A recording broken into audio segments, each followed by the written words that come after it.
Asia's coasts are the frontier between two great rivals.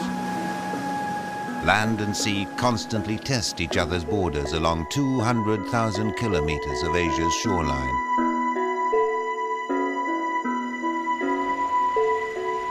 In the tropics, equatorial sun magnifies the power of earth and ocean to nurture an extraordinary profusion of life.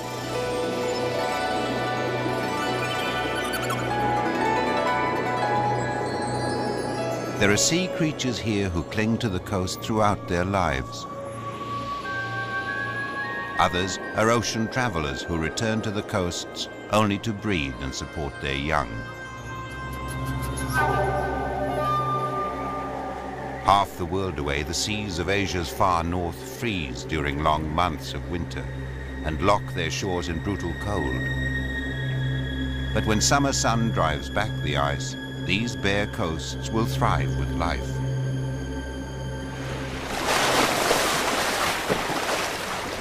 Land animals rely on the shoreline too. Through countless generations, they've survived on its rich seasons. Asia's fertile coasts harvest the endless bargaining of land and sea, and their own vital power reaches far inland and out into the ocean.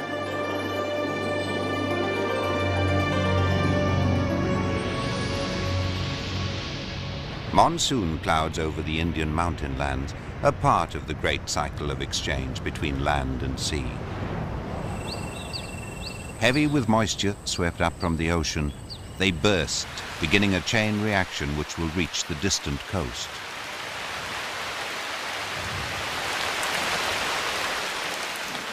For the land animals, it's a time of renewal. Rich growth promises survivors of long, dry months that they'll see out a new season. People have been starved of water too. Usually the downpour's a blessing and time for celebration. Torrents of water laden with rich sediment will prepare their land for crops. But at sea level, the water's blessing can turn into a curse.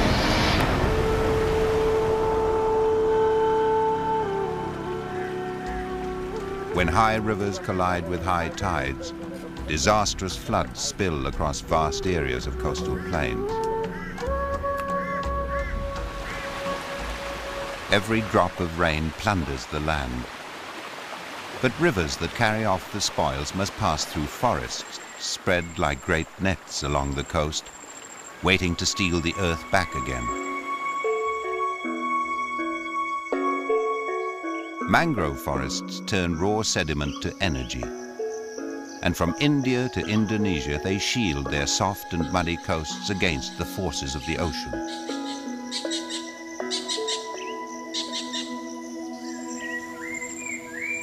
Plants and animals have been evolving in these forests for 65 million years.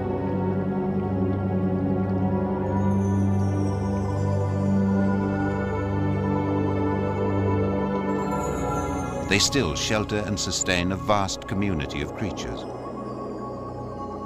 Saltwater crocodiles are ancient users of the mangroves. Long ago, these members of the crocodile family adapted to hunt the fertile waters between land and sea. High tide brings other predators from the ocean. Sea snakes hunting for goby fish, and stingrays which dredge the mud for crustaceans.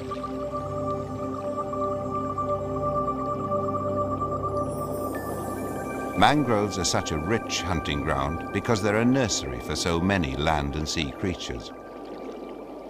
This female's raising her young in these sheltered waters.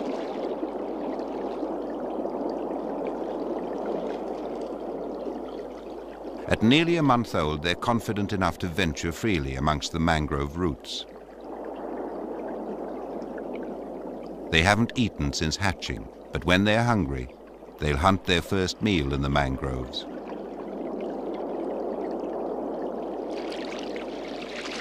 Their mother's lurking not far away, discreetly checking out intruders.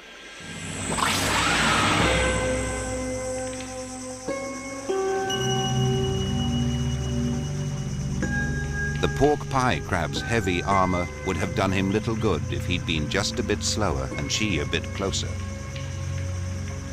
But he gets the chance to sidle back to safety, while she continues her patrol.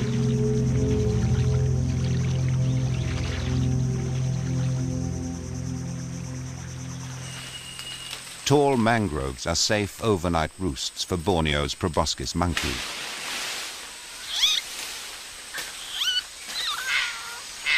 In the mornings, they're launching pads for sociable climbers.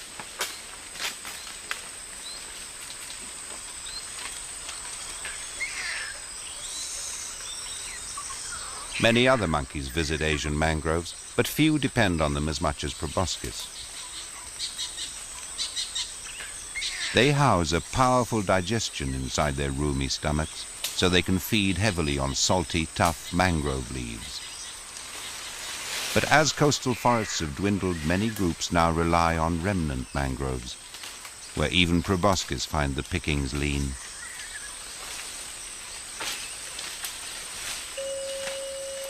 The senior male on sentry duty is anxious. Careless visitors to the water's edge are moving into danger.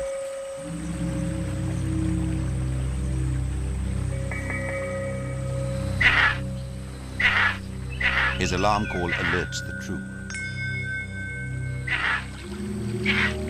A hidden crocodile's even more dangerous. And the panic sends one monkey right into the jaws of danger.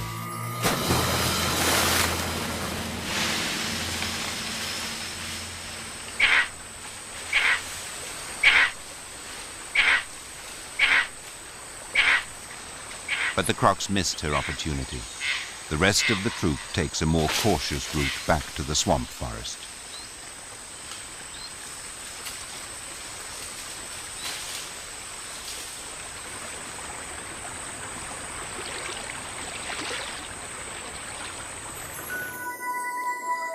Like the crocodile, the trees have evolved to cope with this salty world.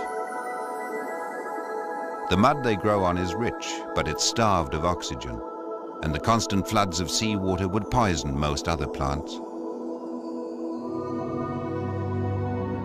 What looks like drowned debris is the forest's answer to its problem.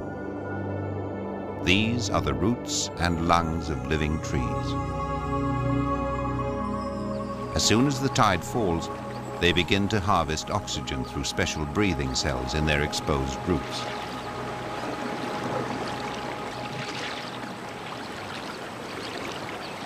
And somehow, tender young plants are able to gain a foothold in this shifting, salty world. Each mangrove species has a way of giving its young a better chance of surviving. Some get a head start by beginning to grow while still attached to their parent tree. The long spears hanging down are immature mangroves, which are only planted when they're strong enough to survive the salty water. A lucky fall can plant a new seedling, but natural buoyancy and strong tides carry others far away, perhaps to found a new forest.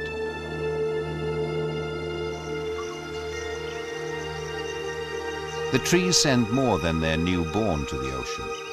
They use sunlight and air to convert the nutrients of raw sediment into growth. The forest's like an immense storage battery, with every leaf an individual cell. Each leaf that falls begins to release new energy to the water.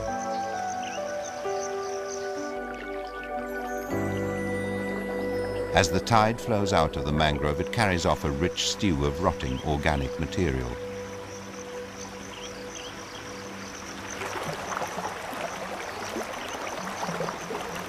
Mangrove roots that spike the foreshore trap debris from the ocean too.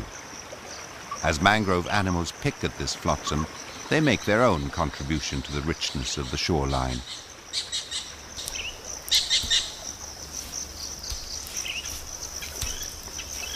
Monitor lizards make regular patrols, searching for carrion delivered by the falling tide.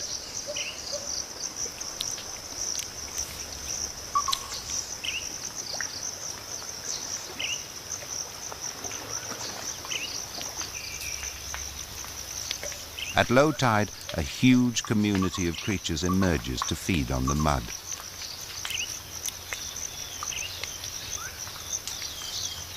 Fiddler crabs pack the best part of their lives into the time between the tides.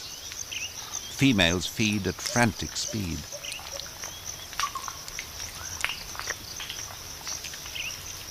Hungry males are hampered by the super claw they use for defense and display.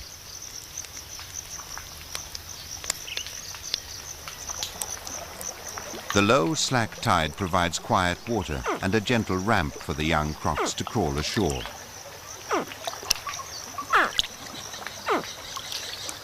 But they're still supervised by a watchful mother.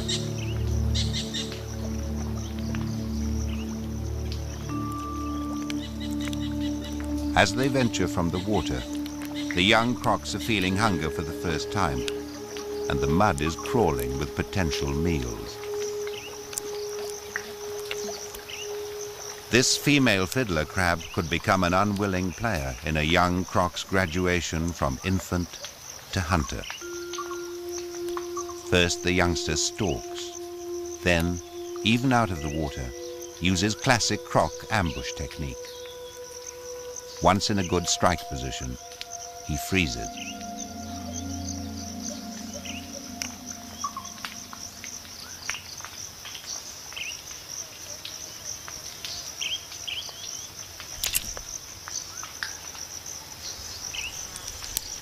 The head shake to tear the prey apart is all croc instinct. One day he'll do it to pigs and monkeys. But now he heads for shelter to avoid other foragers in the mangrove.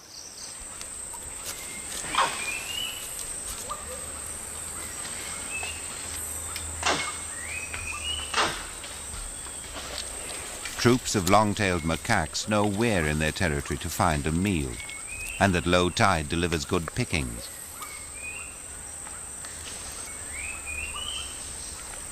They're such frequent foragers here that they're also called crab-eating macaques.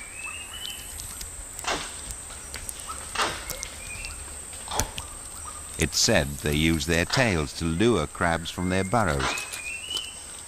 But they're more likely to dig vigorously to reach a meal, which might be animal, but could also be stranded nuts or fruits.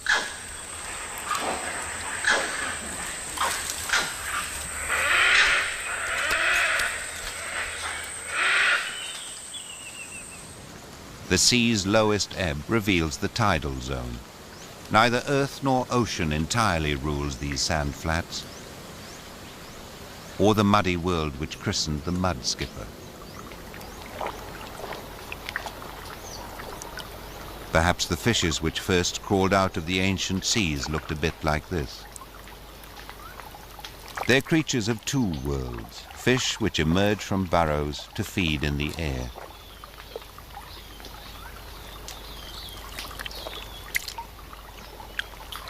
They graze the film of algae that clings to the surface of the mud. But these fish out of water have to breathe like fish. So every few minutes they return to tide pools to replenish their gill pouches with new supplies of water.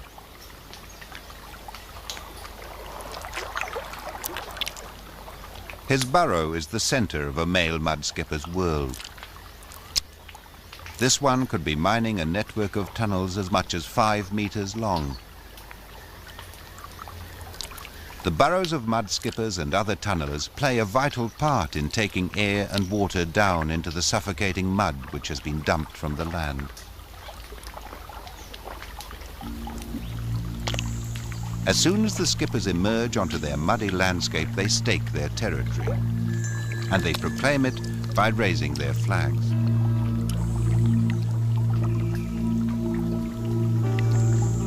A warning, gaping mouth may be enough to drive off an intruder. If not, there's a full-scale joust to the ancient rules of mouth fighting.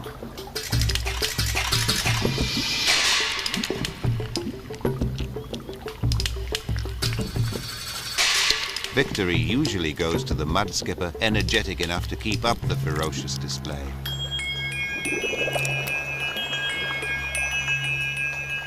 As the returning tide starts to shrink the landscape, the skippers crowd onto the diminishing islands of mud. They're running out of time to do all the things that mud skippers have to do between the tides. Feed, maintain the burrow, display and defend the territory, perhaps even find a mate.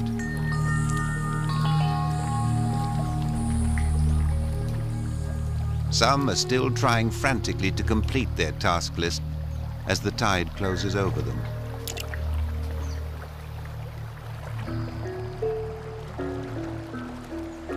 Young seedlings have made good use of the low tide too, to grow stronger and tighten their hold on their slippery foundations. As they mature, mangrove forests become great allies of the land, colonizing more and more of its muddy coast as it slowly pushes out its border with the sea. The hard coasts of Indonesia are raised by a more dynamic force.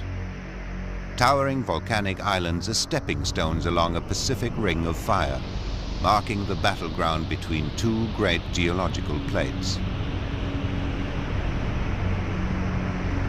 The land and the seabed are constantly twisted and breached as the earth struggles against itself.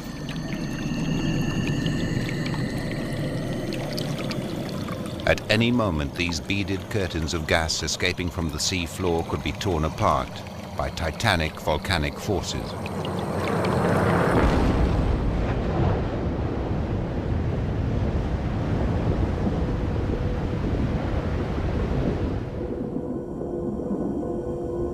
Devastating eruptions on the surface leave their debris underwater.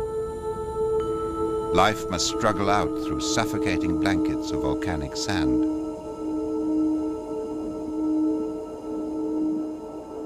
The problem of surviving here often inspires bizarre solutions. The feathermouth sea cucumber harvests sand like an industrial mining machine, while shrimps hitch a lift and turn over the tailings. The shrimps have a safe host. Most sea cucumbers are unpalatable to predators. It extracts food from the sand, passing the leftovers straight through.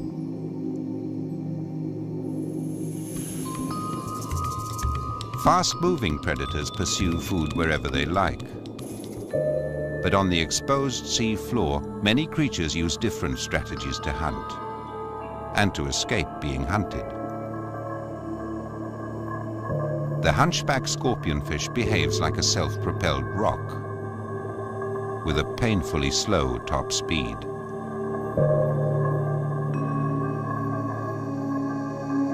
But it's got a mouth like a mine shaft to engulf unwary prey.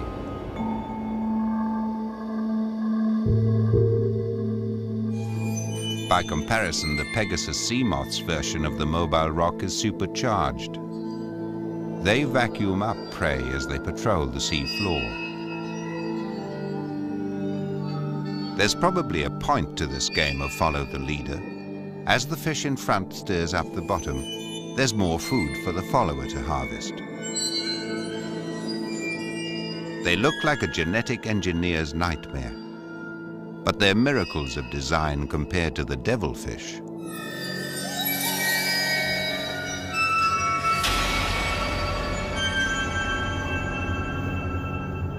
His disguise of a weed-covered rock deceives hunters, but seems to impede his own hunting.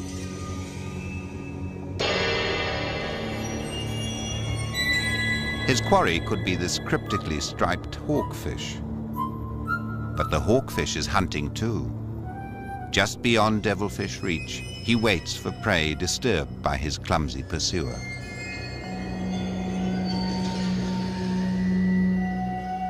There's food arriving here all the time, a rain of organic debris washed from the nearby land. As each leaf breaks down, it releases energy to the ocean's creatures. But before their decay is complete, some of these earthly spoils will find another, extraordinary use.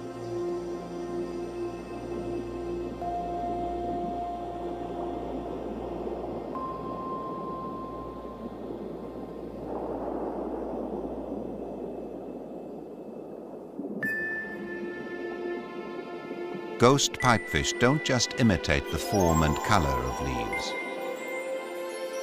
They mimic the dance of leaves stirred by gentle currents.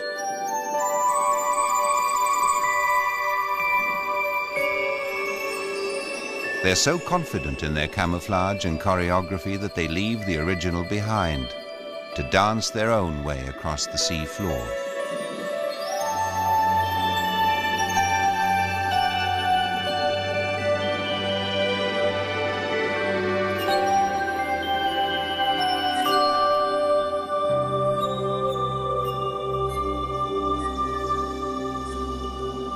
The gathering debris becomes a wardrobe full of disguises. But cockatoo waspfish aren't dancers. Their design almost traps them between dimensions as they flounder along beside a sheltering leaf.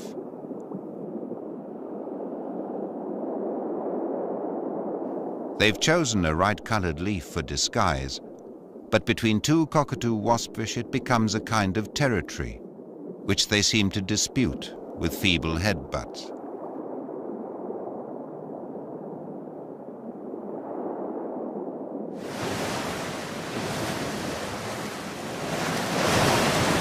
The sea constantly tries to tear down these new volcanic shores. But in tropical oceans, the waves are competing with a builder who constantly renews the coastal ramparts.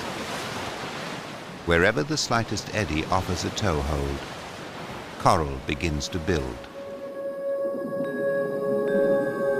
At first, these might be only pioneer settlements, isolated life support systems for small communities. But from these outposts, coral sends more colonists into the warm tropical currents.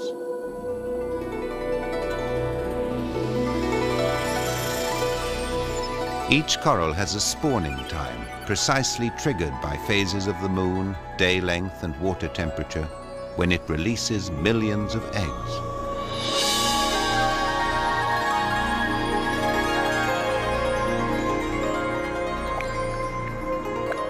Although only a tiny number will survive, each fertilized egg has the potential to lay a new foundation or provide a spectacular addition to an existing reef.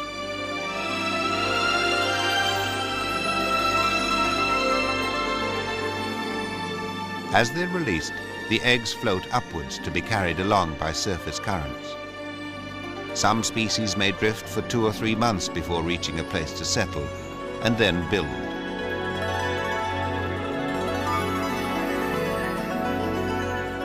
And once it's established, each coral polyp can produce crowds of identical copies of itself.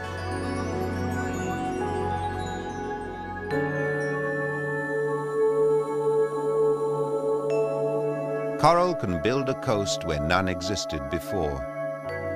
As countless generations of corals die, their skeletons become the massive foundations of living reefs. These architectural feats are powered by an extraordinary advantage that coral has over other animals. It's a plant as well. Inside each polyp are tiny vegetable cells which, like plants, use photosynthesis to feed on sunlight. The plentiful light of the equatorial tropics provides the energy for coral to build its sun palaces.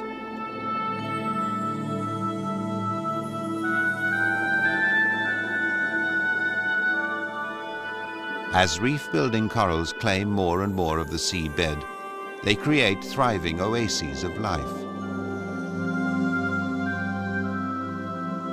Indonesia's coral coasts feed and shelter the greatest variety of marine life on the planet.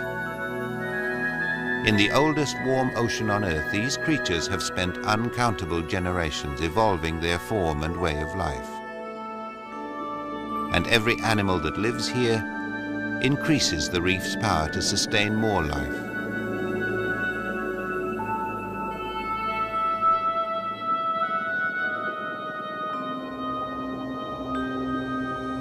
But each new generation that crowds onto the reef faces a new test of its survival skills.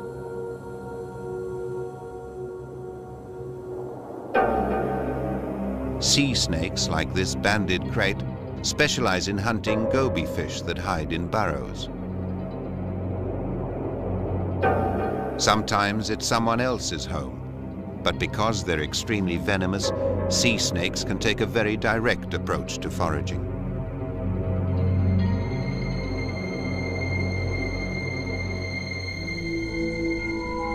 But when a cuttlefish hunts, it uses the subtlety and skill of a higher being, with sharp eyes and a highly developed sensitive nervous system.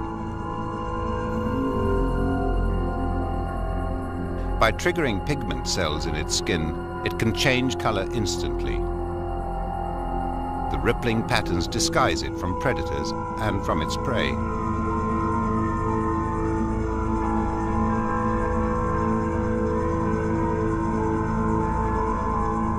Propelled by water jetted through its body, it hovers over the reef like a psychedelic airship.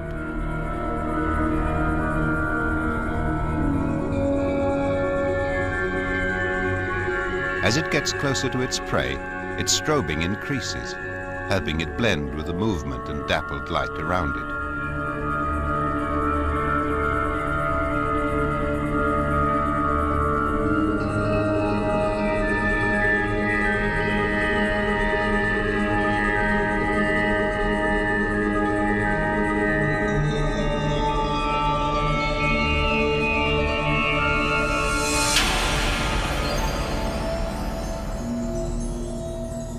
But many of the smallest reef animals aren't highly skilled hunters, and they're not strong or mobile. Instead, they use their neighbors and ingenious strategies of deception. The feather star's an animal imitating a plant, and beside it, an ornate ghost pipefish fanning his eggs is safely camouflaged as a feather star.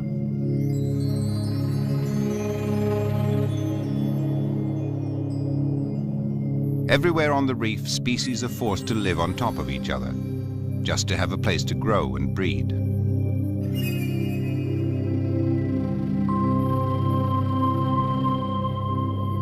One of the most extraordinary relationships is between the Gorgonian sea fan, a coral, and its tiny tenants.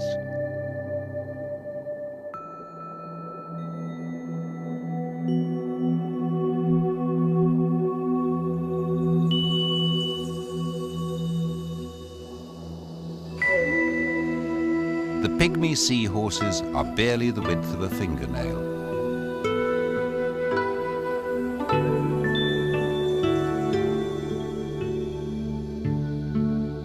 They haven't only matched their color to their chosen home, they've also modeled their bodies in the shape of its bumpy polyps.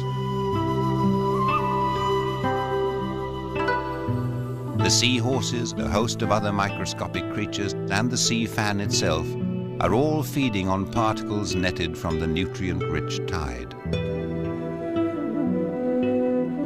The fan, less than a meter wide, is all the seahorses need to sustain themselves and to breed a new generation. The overweight seahorse in front is pregnant.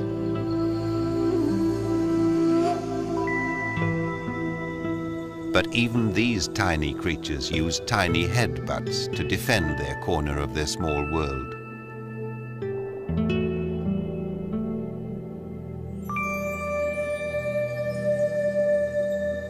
Reef creatures which range more widely have to be just as ingenious to find their own kind and breed successfully. Bright colors are little help to nudibranchs in advertising to each other, but they warn predators of an unpalatable or poisonous meal. When they're ready to breed, nudibranchs use the rather haphazard technique of finding and following each other's scented slime trails. But at the end of the search, they're guaranteed a mate of the right sex, because they're hermaphrodites. Each animal is both male and female. As soon as they're close enough, they mate by exchanging their packages of sperm.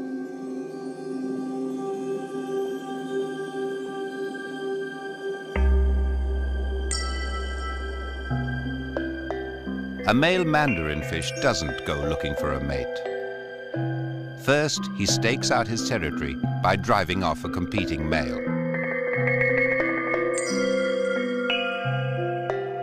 But his opponent's persistent and tries to invade again.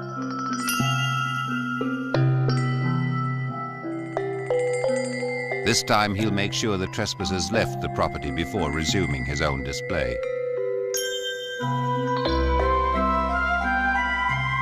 Along the path of history, the secretive mandarin fish, distant relatives of the mud skipper, were handed a ration of sheer beauty.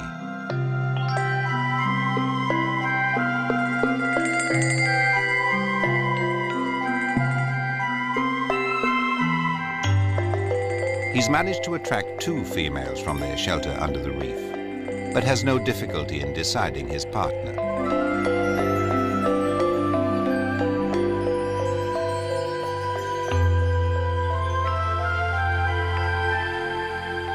The loser makes a jealous attempt to break the couple up.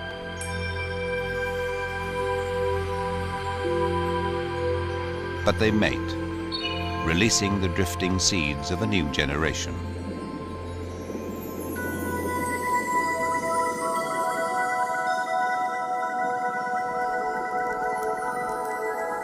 Asia's coral reefs give their inhabitants all that they need. Even the reef's stony fabric is food.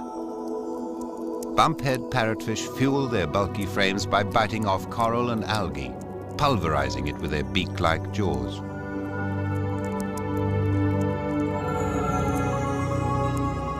More than a meter long and weighing nearly 50 kilos, they move in schools across the reefs, trailing the sandy debris of their meal behind them.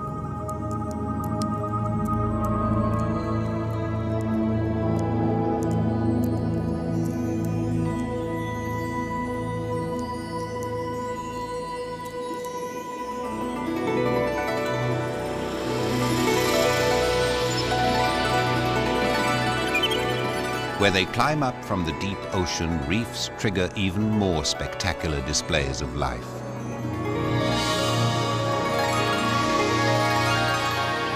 Food-rich currents funnel up the reef walls and explode into the sun-warmed coastal waters.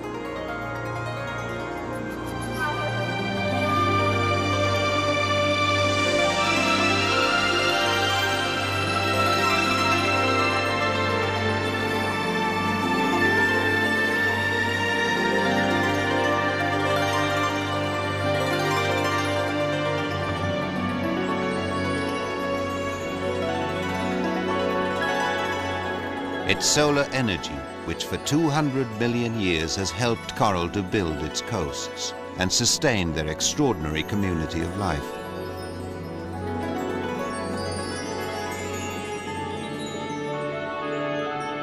It's so bountiful a fuel that these jellyfish have been able to shed their stinging and hunting equipment to become part plants. Like coral, they use photosynthesis to harness the power of sunlight.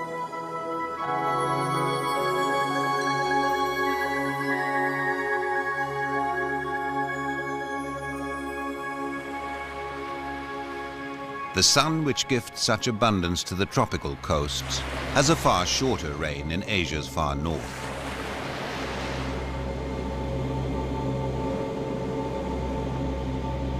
Through the winter, brutal cold locks vast areas of ocean under ice.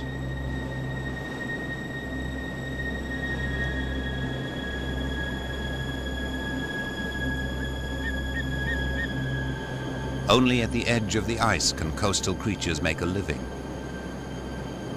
Steller's sea eagles are driven nearly 2,000 kilometers from their home shores. Here on the northern coast of Japan, at the limits of the frozen sea, they can find enough food to last until the spring.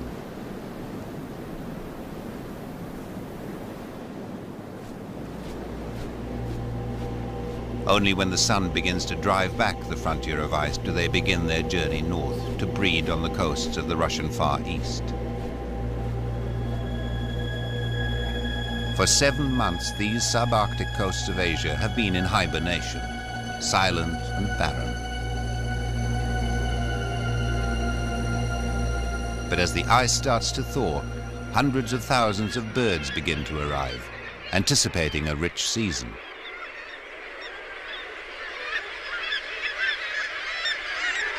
Like the sea eagles, they've spent the winter at the edge of the ice and return here to breed.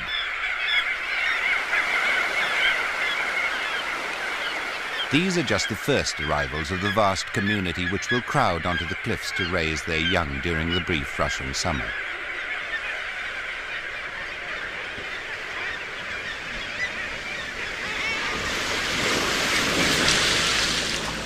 As the ice melts away, it unlocks a great larder of plenty. These waters can't match the spectacular variety of the tropical reefs, but they're still extraordinarily fertile.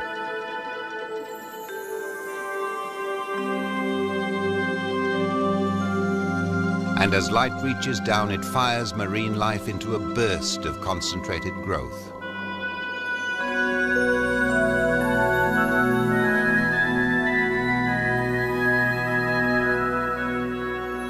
Groups of Stella's sea lions come to hunt the fertile seas and breed their young on the coasts. Their foraging grounds are close to the shore, and because they're highly social animals, the sea lions spend a lot of their time just hanging out and playing in the shallow offshore waters.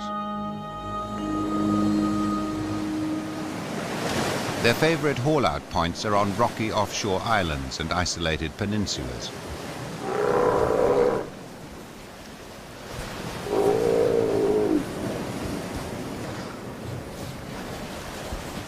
Adults and youngsters gather on these temporary homes. Younger males get the chance to spar with their elders, practicing skills they'll need to claim mates once they're old enough to breed. The Stella's sea eagles also have favorite sites to which they return each year. Some breed inland, but eagles which have nest sites on the coast have a choice of hunting grounds.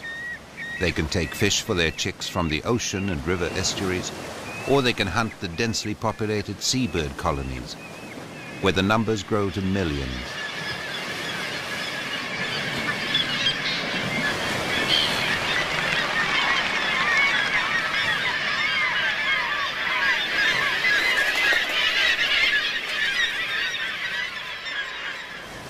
The eagles put great store in the natural security of their nest site. During foraging expeditions, they can be away for as long as 20 hours. The transition to this abundance is remarkable, but soon other visitors will arrive in even greater numbers.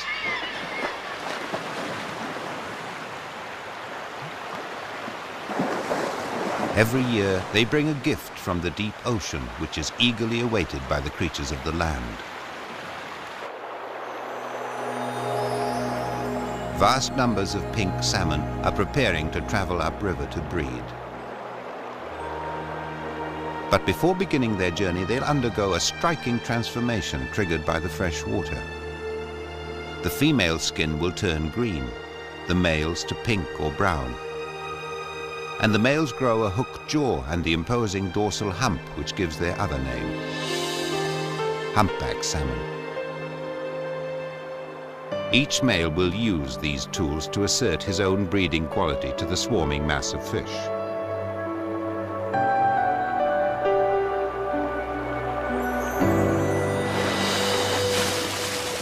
For brown bears who fasted during the long winter months, the salmon are a huge opportunity to stock up. This young male, about 5 years old, spends hours every day plunging through the salmon shoals in a mixture of hunting and playing. He's got a variety of techniques. First, he snorkels to find the concentrations of fish, then tries to sneak up on them.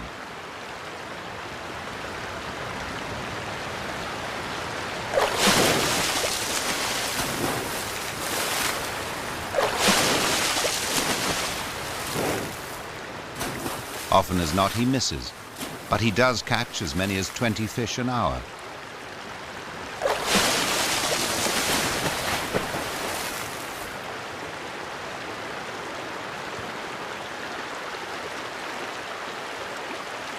He can't help but be successful. The salmon are easy prey while they wait here for their bodies to adjust to fresh water. And once they begin their journey inland, they'll meet more bears eager for a catch. A mother with cubs has to be cautious during fishing visits to the river. She must always be ready to move them to safety. The greatest danger is that they'll come across a large male foraging along the river. This one has a fairly relaxed attitude to territory and usually avoids disputes with other males. They'd both be badly hurt in a fight. But if cubs cross his path, there's a good chance that he'll kill and eat them, and perhaps kill their mother as well.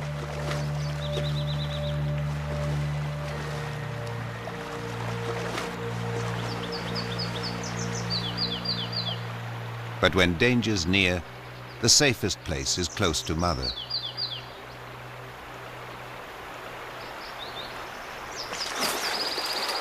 Meanwhile, the young male's making the most of his opportunities.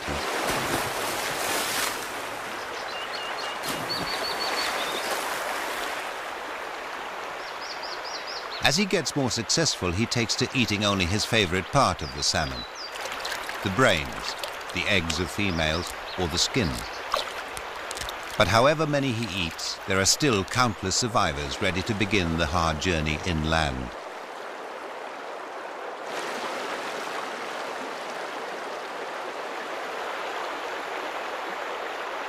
The river is riddled with obstacles.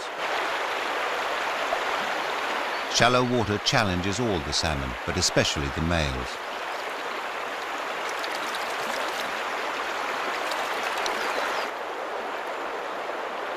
Their huge humps are good for display, but in the rapids they're a burden. As they power against the current, the males burn huge amounts of energy. They stopped eating when they entered the river, and every obstacle saps reserves that will never be restored. So after each struggle they rest when they reach quiet water. The journey's taking its toll. Wounds fester. Aggressive growths invade their skin and eat them alive. Small river fish stand by to feed on casualties. Later they'll even steal eggs once the salmon begin mating.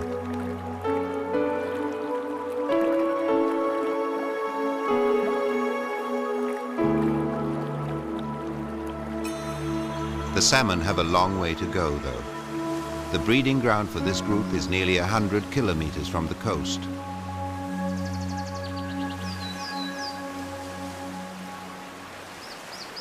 The sea eagles follow the salmon upriver too. But while they're away from the nest, there's another struggle going on.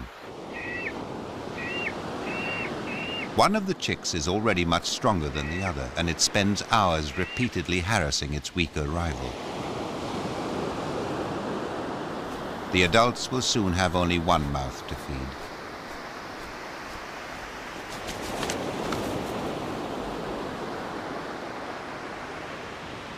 Even the parents' return to the nest isn't enough to halt the campaign of destruction.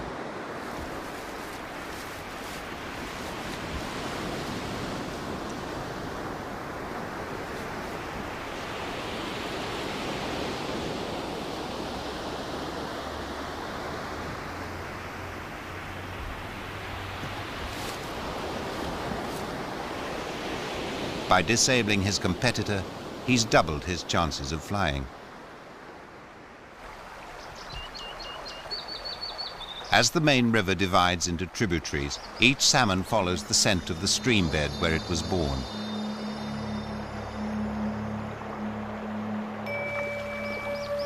In the narrower and steeper waterways, the casualty rate begins to climb.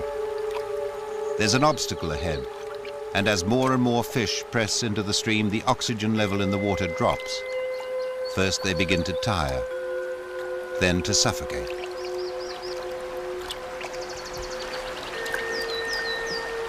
Only the strong and the lucky will battle their way over the final barrier to the breeding grounds.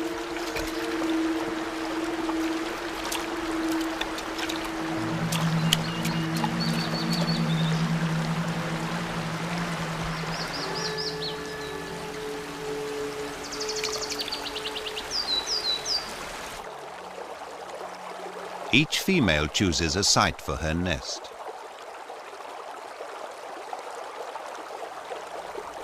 By flapping her tail to lift the gravel, she creates a hollow in the riverbed. Males are attracted and begin to circle and compete.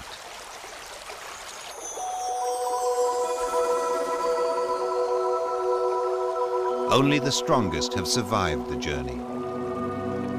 Males displaying the most impressive humps will be favored as mates. Their fiercely hooked jaws drive the message home to less well-endowed rivals.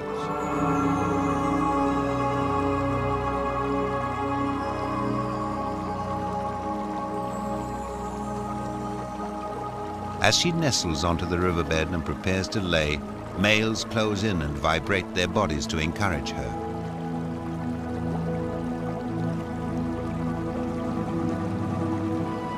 Eager for a meal of eggs, the river fish join in.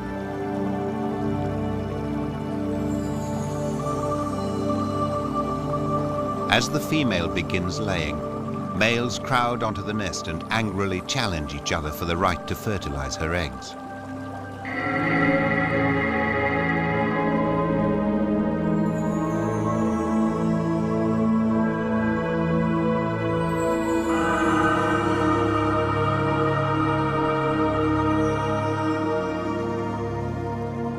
Every nesting female provokes the same fierce drama played out countless times in hundreds of stream beds. And at every stage of their journey from the coast, the salmon have left a harvest for others to gather.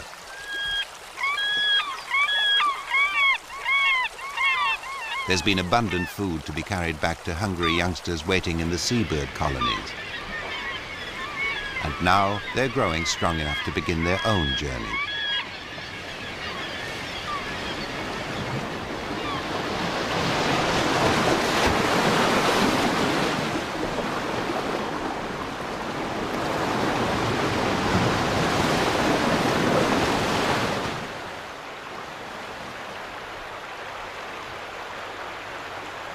By the end of the salmon run, the bears are glutted. In a bumper season, the young bears put on a good store of fat to carry him through the winter. Even if the river still teemed with fish, he probably wouldn't bother to chase them. As part of his preparation for winter, he'll soon be a vegetarian, feeding on berries and nuts.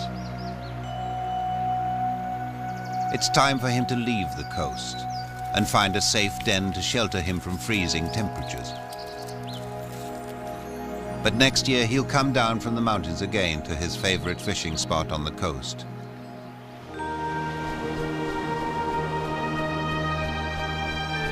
At the sea eagle nest, the survivor tries his wings. Soon he'll fly freely and be able to forage for himself. When he does, he'll find a huge supply of food to strengthen him before winter drives him from this coast.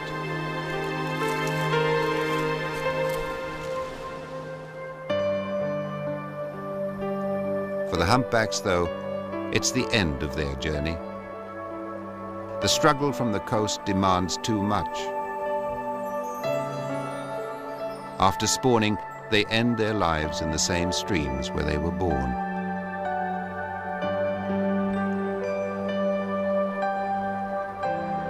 But as a legacy, they leave thousands of tons of food, energy from the ocean, which will feed the rivers for many months.